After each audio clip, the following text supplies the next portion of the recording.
I'm here to help you create great music. And I'm not talking about this plugin is so nice. No, I'm talking about Stravinsky level type of music. Stick around because you want to watch this.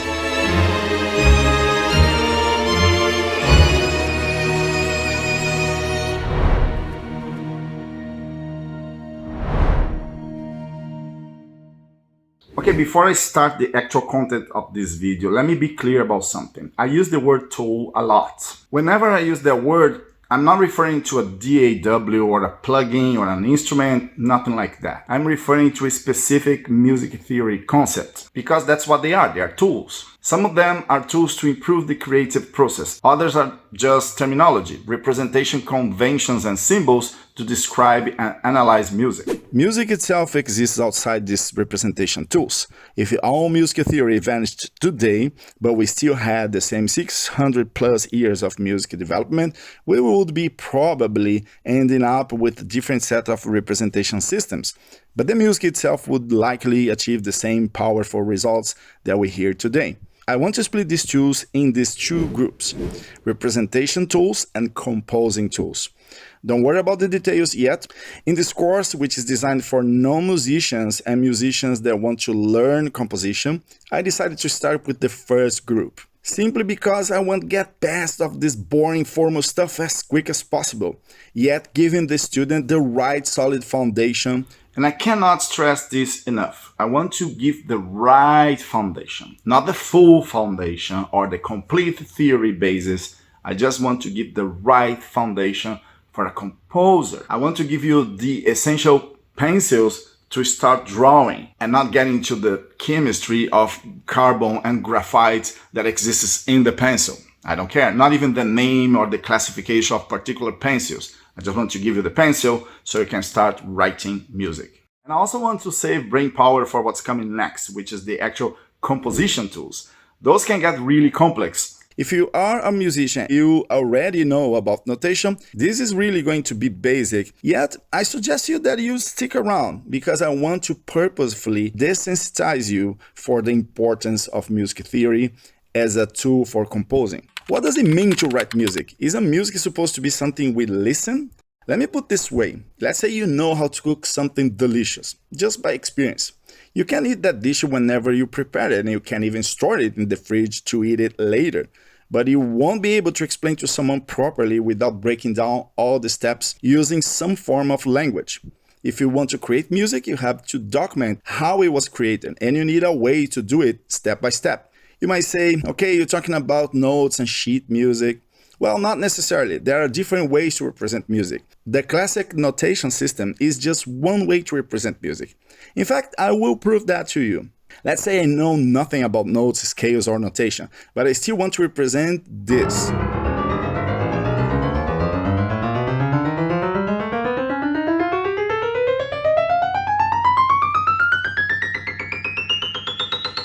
Well, I could represent this little piece of music with this.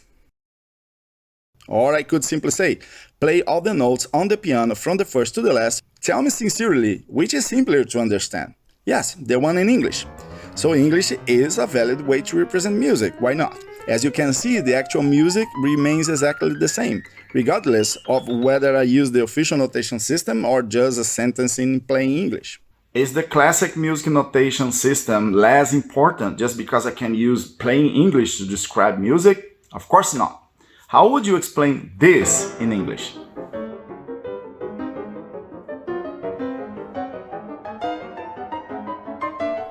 The classic music notation system is the most accurate form of representation we have. However, it isn't bulletproof. Many composers, especially contemporary ones, find the traditional system isn't enough. They often have to invent special symbols or write instructions guides to interpret the score because official notation simply doesn't provide a way to express what they want. Yet, if you write using the official system, you can be safe knowing that other musicians will be able to reproduce your music very close to what you had in mind. So why doesn't pop music use that? The answer is actually very simple. Pop music is not about accuracy. It's more about to give it the right foundation for improvisation and to singing lyrics. Jazz and pop use lead sheets because they are a practical way to represent chords and progressions without writing every single note. Is this less valuable? Not necessarily. It's just a way of saying, hey, I want you to play a C major, but I don't care about the voicing or the octave. It just has to be a C major. Now you're thinking, okay, stop the blah blah blah and actually teach me. You won't believe it, but I'm going to give you everything you need to know about music notation in 4 minutes.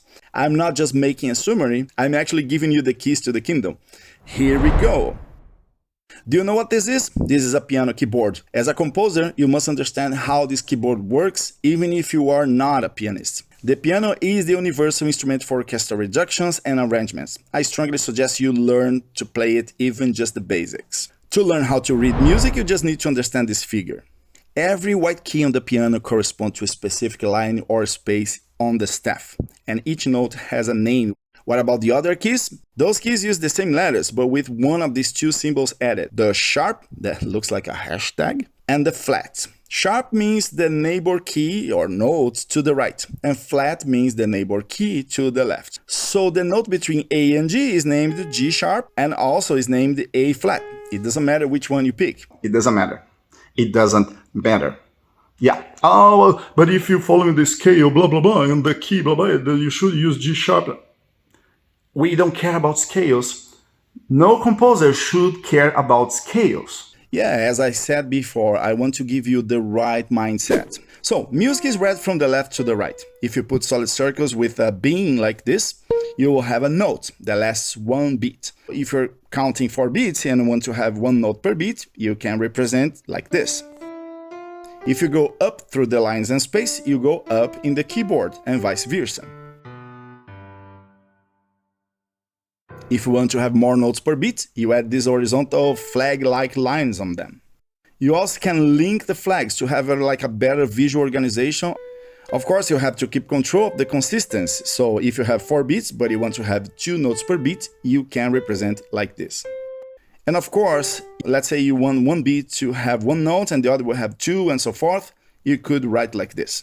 If you want more notes per beat, you just add another flag line on the notes. For instance, this will have 4 notes per beat. And then there are the rests. Let me say this once, and I hope you never forget this. Rests are the opposite of notes, meaning they are silence, but they have the same meaning and the same importance as any other notes.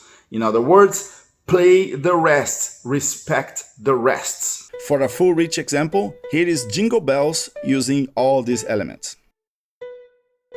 Now for a more complex example, here's an altered version of Jingle Bells, but this time we're gonna get some of the notes and use their neighbors, just for fun. See if you can anticipate how this is going to sound. And now you might be able to understand the very first example of this video. Now, if we have only 12 notes, what we do with all the other keys on the piano, because we have 88? Well, we group the keys and use the same names. We call each group of 12 notes an octave. Yeah, it should be called dodecave, but whatever. The notes in each octave are the same, they just sound higher or lower in pitch. The 2 staves are positioned to cover all the keys on the piano. Depending on the situation, we might use only one of them. But usually for composers, you'll be working with both of them.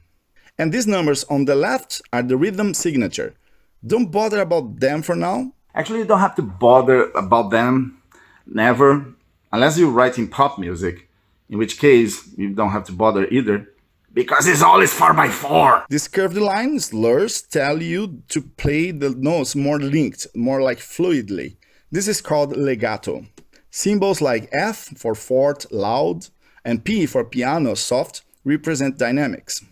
Those little vertical bars separate measures, which are just groups of beats. Those weird symbols at the beginning, they are just anchors telling you where the G or the F is. Alright, believe it or not, that's it. You just learned music notation.